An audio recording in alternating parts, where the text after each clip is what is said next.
Do-hyun Kim stared at the glowing screens floating in front of his desk. His office in the Galactic Council archives was quiet, except for the soft hum of the data systems. After working as senior archivist for over 300 years, he had learned to spot trouble before it started. The report on his screen spelled trouble. Big trouble. Computer, show me the patrol route of Scout Ship 147 again, he said, rubbing his tired eyes. The screen changed to show a map of the stars near the Sol system. A red line marked the path of the scout ship. Do-hyun frowned. The path went much too close to the restricted zone around Earth. His communication device buzzed. Senior Archivist, Scout Han-Bai Lee requests an urgent meeting, his assistant's voice announced. Send her in, Do-hyun said. He knew why she was here. Han-Bai was one of the youngest scouts in the council fleet, but she was also one of the smartest. The door slid open with a soft whoosh. Han-Bai walked in quickly, her scout uniform slightly wrinkled from a long shift. Her face showed worry, which was unusual for her normally calm demeanor. Senior Archivist, thank you for seeing me, she said, bowing slightly. I have something important to report about the Sol system. Do-hyun gestured to the chair across from his desk. Sit down, Han-Bai. And please, after 5 years of working together, you can call me Do-hyun. Han-Bai sat down, but stayed on the edge of her seat. Sir, Do-hyun, I found something during my patrol that breaks council law. There's an illegal mining operation near the Sol system. Do-hyun's frown deepened. This was exactly what he had feared. Show me, he said. Han-Bai pulled out a small device and projected a 3D map into the air between them. Here, she said, pointing to a cluster of asteroids. The Stellar Mining Corporation has set up operations in this asteroid belt. They're breaking the restricted zone rules. They're getting closer to Earth every day. Do-hyun studied the map carefully. The mining operation was large, much larger than he had expected. How long has this been going on? He asked. Based on the wear patterns of their equipment, at least 2 years, Han-Bai said. They've been very careful to hide their work. I only found it because my ship's sensors picked up an unusual energy reading. Do-hyun stood up and walked to the window. His office looked out over the massive city that housed the Galactic Council. Millions of beings from thousands of species lived and worked here. All of them followed the Council's laws. Except, it seemed, for the Stellar Mining Corporation. The humans must not be awakened before they're ready, he said quietly. There's a reason Earth is protected by our strongest laws.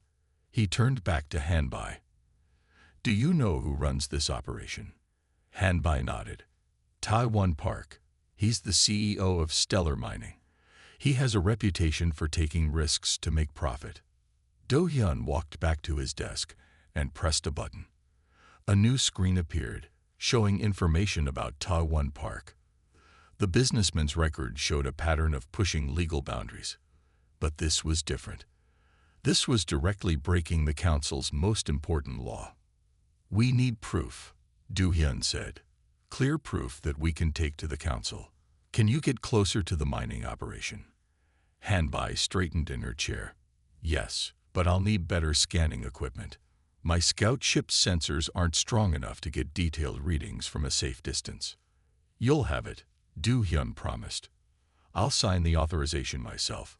But Han-Bai, he added seriously, be careful. If they're willing to break this law, they might be dangerous. Han-Bai stood up, looking determined. I understand. I'll leave as soon as the new equipment is installed. After she left, Do-hyun turned back to his screens. He opened the restricted files about Earth, files that only senior archivists could access. The images and data scrolled past. Humans building cities, creating art, making music, fighting wars, healing the sick, exploring their world. The Council had been watching Earth for thousands of years, collecting information, trying to understand this species that was so different from all others. Most species in the galaxy developed slowly, taking thousands of years to advance their technology. But humans, They went from horse-drawn carriages to space rockets in less than 200 years. They survived disasters that would have destroyed other civilizations. They adapted to challenges with incredible speed. And when they fought wars, Du Hyun shuddered. Human warfare was unlike anything in the galaxy. That's why the Council had passed the law. Earth must be left alone until humans were ready to join galactic society. They needed time to mature, to learn to control their powerful abilities. Waking them too soon could be dangerous for everyone. Do Hyun opened another file and began writing an urgent message to the Council Security Committee. They needed to know about this threat. But as he wrote, his computer suddenly beeped with a priority alert. Warning, the computer announced. Unusual energy readings detected in Sol System Restricted Zone. New data flowed across his screens. Do Hyun's heart beat faster as he read the numbers. The mining operation was growing. They were using more energy, digging deeper into the asteroids, getting closer to Earth. He quickly added this new information to his report. Then he sent a message to Hanbai. Come back as soon as you can. Things are moving faster than we thought. While he waited for replies, Do Hyun walked to the archive's main storage room. This massive chamber held physical copies of the most important documents in Council history. He went to a special section, protected by extra security, and took out an ancient book. Its pages were made of real paper, something rarely seen in the modern galaxy. The book was a record of the first Council meeting about Earth, thousands of years ago. Do Hyun carefully turned the delicate pages until he found the passage he remembered. The species known as humans shows unique characteristics. Their ability to adapt, to innovate, to survive, and to fight exceeds all known patterns. They must be protected and guided until they reach full maturity. If awakened too soon, they may bring great change to the galaxy, for good or ill. Therefore, we decree that Earth shall remain isolated. Do Hyun closed the book gently. The old council members had been right about humans being different, but had they been right about keeping Earth isolated? He wasn't sure anymore, but he was sure about one thing. If Taiwan Park's mining operation woke up the humans, everything would change. His computer buzzed again. This time, it was a message from the Security Committee. Investigation approved. Proceed with caution. Full resources authorized. Do Hyun smiled grimly. Now they could act. He sent messages to his most trusted agents, setting up a special team to investigate the mining operation. They would need to work fast. Based on the energy readings, Taiwan Park was planning something big. Later that night, as the city's lights glowed outside his window, Do Hyun looked at an image of Earth on his screen. The blue and green planet spun peacefully, its people going about their lives, not knowing that aliens watched from above, not knowing that their galaxy was full of life, not knowing that they were special. Sleep well, humans, he whispered. We'll try to keep you safe a little longer. But even as he said it, another alert flashed on his screen. More unusual energy readings from the mining operation. Whatever Taiwan Park was doing out there, he was doing it faster and bigger than before. The race to stop him had begun. Do Hyun sent one final message before leaving his office. To all agents, time is critical. The humans must not wake up yet. The galaxy isn't ready for them, and they're not ready for the galaxy. As he walked through the quiet halls of the archives, Do Hyun thought about Hanbai's worried face, about Taiwan Park's reckless mining operation, about the sleeping humans on Earth. He had a feeling that very soon everything would change. The only question was, would they be able to control that change, or would it control them? The answer to that question would affect every being in the galaxy, and somewhere out there, in the darkness of space, Taiwan Park's miners kept digging, getting closer and closer to waking humanity from its cosmic sleep. Deep in the asteroid belt near Earth's solar system, Jae-yun Cho stood at the window of her engineering office, watching the mining ships cut through space. As chief engineer of the Stellar Mining Corporation's secret operation, She had designed many of the machines that now harvested precious minerals from the rocks. She should have felt proud. Instead, she felt worried. "Chief Engineer," a voice called from her computer. "Mr. Park wants to see you right away." Jia-Yun sighed. Lately, every meeting with Taiwan Park meant more dangerous demands. She straightened her uniform and walked to the executive section of the mining station. Taiwan's office was the biggest room on the station. One whole wall was made of clear material that showed the stars. He stood there now, his back to the door, hands clasped behind him. "Come in, Jia-Yun," he said without turning around. "I have wonderful news. We found a new deposit of quantum crystals. The biggest one yet." Jia-Yun's stomach tightened. Quantum crystals were the most valuable mineral in the galaxy, and the most dangerous to mine. "Where is it?" she asked, though she already feared the answer. Taiwan turned, smiling. He pressed a button on his desk, and a map appeared in the air. "Here," he said, pointing to a spot that made Jia-Yun's fear grow stronger. "In this asteroid, just a little closer to Earth than our other operations." "Sir," Jia-Yun said carefully, "that's too close to the restricted zone. If we mine there, Earth's telescopes might spot our ships." Taiwan waved his hand as if brushing away her concern. "That's why I need you to improve the cloaking systems. Make them stronger. We can't miss this opportunity." "Do you know how much these crystals are worth?" "I know the value," Jia-Yun said. "I also know the Council's laws. If they catch us—" "They won't catch us," Taiwan interrupted. "Your cloaking technology is perfect, and soon we'll be so rich that even if they do catch us, we can buy our way out of trouble." He walked to his desk and picked up a datapad. "I've already sent the mining crews to start setting up equipment.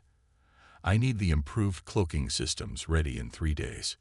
Jia-Yun wanted to argue more, but she knew it would be useless. When Taiwan Park wanted something, he got it. "Yes, sir," she said. "I'll start work right away." Back in her office, Jia-Yun called her best engineers together. They worked through the night, trying to make the cloaking systems stronger. But as she studied the designs, Jia-Yun discovered something that made her even more worried. The quantum crystals in the new asteroid were unstable. If the miners didn't remove them very carefully, they could cause a huge explosion. She sent this information to Taiwan, but his reply was short. "Just make it work." Meanwhile, in a different part of space, Han Bailey's scout ship moved quietly through the darkness. Her new sensors, provided by Du-Yun, showed her exactly what the mining operation was doing. She watched mining ships move to the new asteroid and begin setting up their equipment. "This is bad," she said to herself, recording everything she saw. "They're getting far too close." She sent the recordings to Du-Yun, adding a note. "They're taking bigger risks. Something's going to go wrong." Han Bai was right. 3 days later, as the mining crews began cutting into the asteroid, everything went wrong at once. First, the improved cloaking systems failed. Jia-Yun had warned that they weren't ready, but Taiwan had insisted on using them anyway. Then the mining lasers hit a particularly unstable patch of quantum crystals. Jia-Yun was in her office when the alarms started blaring. Red lights flashed everywhere. Her computer screens filled with warning messages. "All crews, evacuate immediately," she shouted into the communication system. "The crystals are going critical." Through her window, she saw mining ships racing away from the asteroid. The huge rock was glowing now, strange lights pulsing inside it. Jia-Yun ran to the emergency shuttle bay, calling out more warnings as she went. The explosion, when it came, was bigger than anyone expected. The quantum crystals released all their energy at once, creating a blast that lit up space like a new star. The light was so bright that Jia-Yun had to cover her eyes even through the shuttle's filtered windows. When she could see again, the asteroid was gone. In its place was a spreading cloud of glowing dust and energy. And without the cloaking systems, there was nothing to hide it from Earth's watching eyes. On Earth, in a small observatory in South Korea, Dr. Yuma Kang was working late. She liked the quiet of night shifts, when she could study the stars without interruption. But tonight, something interrupted her work in the most amazing way possible. Her computer beeped, alerting her to a strange light in the asteroid belt. She adjusted her telescope and gasped. The explosion was unlike anything she had ever seen before. The energy readings didn't match any known natural phenomenon. "This isn't right," she whispered, quickly saving all the data. "This isn't natural at all." As Dr. Kang studied the readings, Hanbai's scout ship recorded everything from a safe distance. She sent urgent messages to Du Yun. "Catastrophic explosion in mining area. Completely visible from Earth. We failed. The humans will see this." In his office at the Galactic Council, Du Hyun received Hanbai's messages with a heavy heart. He immediately called an emergency council meeting, but he knew it was too late. The humans would definitely notice this explosion. They would study it, question it, and eventually understand what it meant. The council's oldest law had been broken. The humans were about to wake up. Back on the mining station, Jai Yun stood in Taiwan's office again. The explosion had damaged many of their ships and equipment, but Taiwan didn't seem worried about that. "Think about it," he said, pacing excitedly. "We're going to be famous, the ones who finally woke up the humans. Everyone in the galaxy will know our names. They'll know our names in prison." Jai Yun said sharply. "We broke the highest law, and people could have died in that explosion." But as she looked out at the still glowing cloud of dust where the asteroid had been, Jai Yun realized something else. She had helped make this happen. By designing the mining equipment, by improving the cloaking systems even when she knew it was wrong, she had helped break the law that protected Earth. Now, she had to make a choice. She could try to hide her involvement, or she could try to fix what she had helped break. On Earth, Dr. Kang was sending her data to other scientists. Soon, observatories around the world were turning their telescopes toward the asteroid belt. Scientists began sharing theories and questions. News stations started reporting on the mysterious explosion. The humans were starting to notice that they weren't alone in the universe. And once humans noticed something, they never stopped asking questions until they found answers. In the Galactic Council chamber, as members argued about what to do next, Du Hyun thought about all the records he had studied about humans. He knew what would happen next. The humans would investigate. They would learn. They would advance faster than ever before. The galaxy was about to change forever, all because of one company's greed for quantum crystals. Du Hyun only hoped they were ready for what would happen when humanity fully woke up and joined the galactic community. As the council argued, as Earth scientists studied the explosion, as Jai Yun made her choice about what to do next, one thing was clear. There was no going back now. The humans were stirring from their cosmic sleep, and soon they would be fully awake. Dr. Yuna Kang hadn't slept in 3 days. Her office at the Seoul National Observatory was covered in star charts, data printouts, and empty coffee cups. She kept studying the recordings of the mysterious explosion, trying to understand what she had seen. "Dr. Kang," her computer announced, "Commander Sang-Min Choi from the Space Force is here to see you." Yuna quickly tried to tidy her desk. "Send him in," she said, pushing her messy hair behind her ears. Commander Choi walked in wearing a crisp military uniform. He looked as tired as Yuna felt.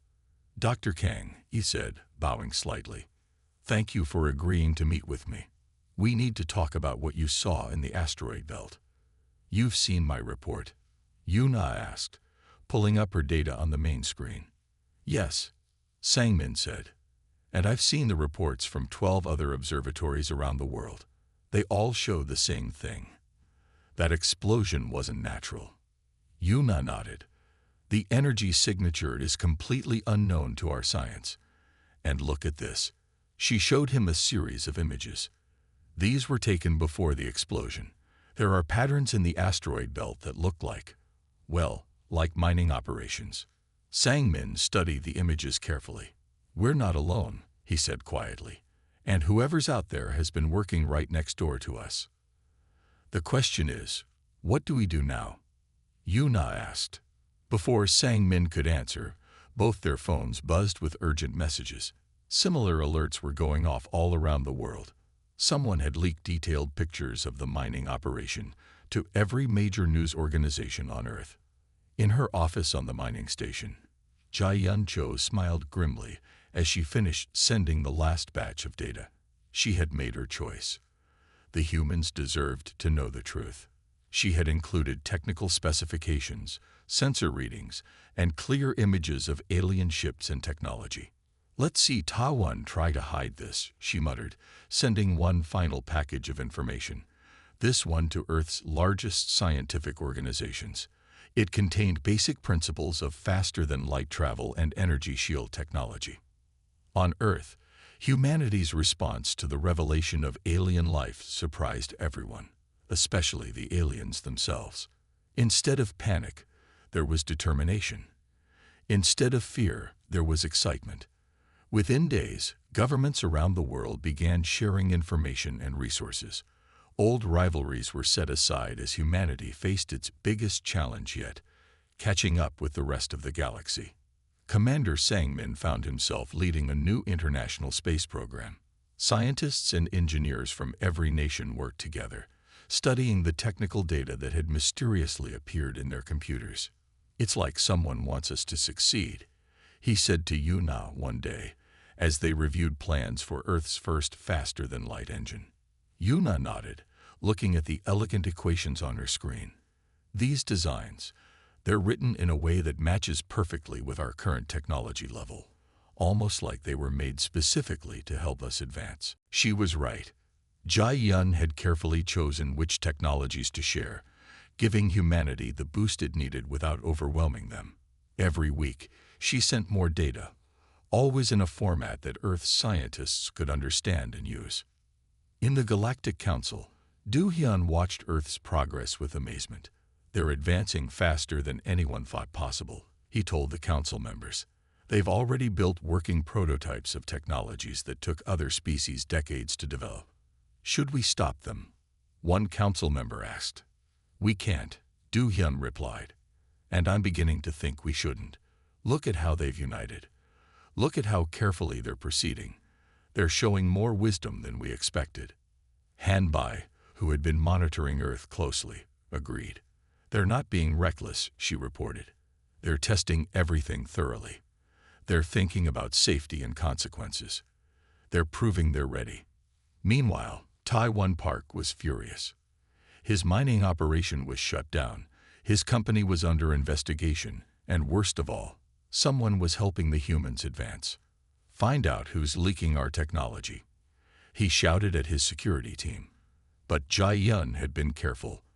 Her transmissions to Earth couldn't be traced. Back on Earth, humanity's progress continued at an incredible pace. 6 months after the explosion, they had working shield technology. 8 months after, they successfully tested their first faster-than-light engine. Commander Sang Min stood in the control room of Earth's new Space Development Center, watching as the test ship disappeared in a flash of light and reappeared exactly where it was supposed to, 10 light minutes away. "We did it," he said quietly. Then louder, "We did it." The room erupted in cheers. Scientists hugged each other. Some cried with joy. Humanity had taken its first real step into the galaxy. Dr. Yuna Kang was already studying the test data. "The engine worked perfectly," she said. "Even better than the designs predicted. We made improvements." That was something else that surprised the watching aliens. Humans didn't just copy the technology they received. They improved it. They found new ways to use it, new combinations, new applications that no one had thought of before. 1 year after the explosion, Earth was ready for its next big step. They had detected the mining station and other alien structures. They had built a small fleet of ships. Now it was time to meet their galactic neighbors. Commander Sang Min stood on the bridge of humanity's first diplomatic vessel, named Dawn. Dr. Kang stood beside him as Chief Science Officer. They had been chosen to lead humanity's first official contact with alien life. All systems ready, Yuna reported. We can leave whenever you give the word. Sangmin looked at the image of Earth on his screen. Their beautiful blue planet, which had seemed so large once, now looked small against the vastness of space. But its people were ready for what came next. Send the message to all stations, he ordered. Operation First Light is go. Around the world, people watched on their screens as the dawn rose from its dock and moved gracefully into space. Humanity's first purpose-built interstellar ship was starting its journey. In her hidden office, Jia-Yun watched too. She had helped wake humanity up. Now she would help them take their first steps into galactic society. She prepared one last data package, this one containing information about the Galactic Council and its laws. Do-hyun, in his archives office, also watched the dawn's launch. He opened the ancient book again, the one that contained the first law about Earth. Below the old words about keeping humans isolated, he wrote something new. The humans have awakened, and they have shown themselves to be exactly what we hoped. Innovative, united, and wise enough to use their power carefully. The galaxy will never be the same, and that may be exactly what we need. The dawn accelerated, its new engines glowing with power that humanity had developed in just 1 year. On its hull, under the ship's name, were words in many Earth languages that all meant the same thing. We come in peace, seeking friendship and knowledge. The humans were awake, and they were ready to join the galaxy. The Great Hall of the Galactic Council had never been so quiet. 5,000 representatives from across the galaxy sat in stunned silence as they watched the human ship Dawn approach their station. On the main screen, the ship's smooth white hull gleamed in the light of distant stars. Do-hyun Kim stood at the speaker's podium, his heart beating fast. Next to him, Han Bidley watched the readings from her sensor station. They're following the approach path exactly, she said. Their control is perfect. Of course it is, Do-hyun replied quietly. They'd been practicing for months. The council members whispered among themselves. Many had argued against allowing the humans to come here. Some had wanted to use force to keep Earth isolated. But now, watching the Dawn's careful, precise approach, they began to understand what Do-hyun had been telling them. Inside the Dawn, Commander Sang-min Choi sat calmly in his command chair. Dr. Yuna Kang worked at her science station, monitoring everything carefully. The whole crew knew how important this moment was. They were humanity's first representatives to the galaxy. Final approach beginning. Sang-min announced to his crew, "Remember your training. We've practiced this 100 times." The Dawn moved smoothly into its docking position. The connection was perfect, better than many experienced galactic ships usually managed. As soon as they were safely docked, Sang-min stood up. "Dr. Kang, you're with me," he said. "The rest of you, stay alert but relaxed. Let's show them that humanity knows how to be good guests." In the council chamber, the main doors opened. Everyone turned to watch as the first humans ever to visit the Galactic Council entered the room. Sang-min led the way, with Yuna close behind. They walked with confidence but not arrogance, their new dress uniforms looking both formal and practical. "Welcome to the Galactic Council," Do-hyun said into the silence. His voice carried through the huge room. "I am Senior Archivist Do-hyun Kim, and I have been appointed to introduce you." Sang-min bowed politely. "Thank you, Senior Archivist. I am Commander Sang-min Choi of Earth's Space Force, and this is Dr. Yuna Kang, our Chief Scientist. We come with a message from Earth." Before he could continue, the doors burst open again. Security officers led in a group of prisoners, Ta-Won Park and his top executives from the mining company. Jae-Yun Cho walked behind them, but she wasn't in chains. She had turned herself in and agreed to help with the investigation. "The council will now hear both matters," announced the chief council member. "The crimes of the Stellar Mining Corporation and the petition from Earth." Taiwan tried to look confident, but his face showed fear. He knew the punishment for breaking the council's highest law could be severe. Members of the council, Du Hyun began. 1 year ago, this man's company broke our most sacred law. They mined too close to Earth. They caused an explosion that revealed our existence to humanity. They woke the humans before we thought they were ready. He paused, looking around the room. But sometimes, what we think is a disaster turns out to be exactly what we need. Du Hyun pressed a button, and new images appeared on the screens. They showed Earth's amazing progress over the past year. New technologies, clean energy, medical breakthroughs, and most importantly, nations working together like never before. The humans didn't react with fear or anger, Du Hyun continued. They didn't start building weapons. Instead, they built this. He pointed to an image of the dawn, a ship designed for peace and friendship. They united their world and reached for the stars not with clenched fists, but with open hands. Now Sang-min stepped forward. We understand why you kept us isolated, he said. You wanted to protect us, and maybe protect yourselves too. But now we're awake, and we have an offer for the galaxy. He nodded to Yuna, who activated a small device. A hologram appeared, showing new technological designs that made many council members gasp in surprise.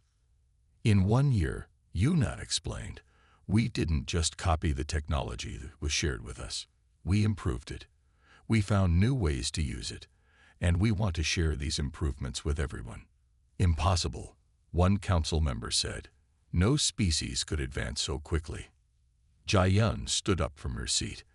I can prove it's true, she said. I'm the one who sent them the initial technical data. I've watched how they used it. They don't think like the rest of us. They see connections we miss. They try things we never thought of. The council chamber filled with excited talking.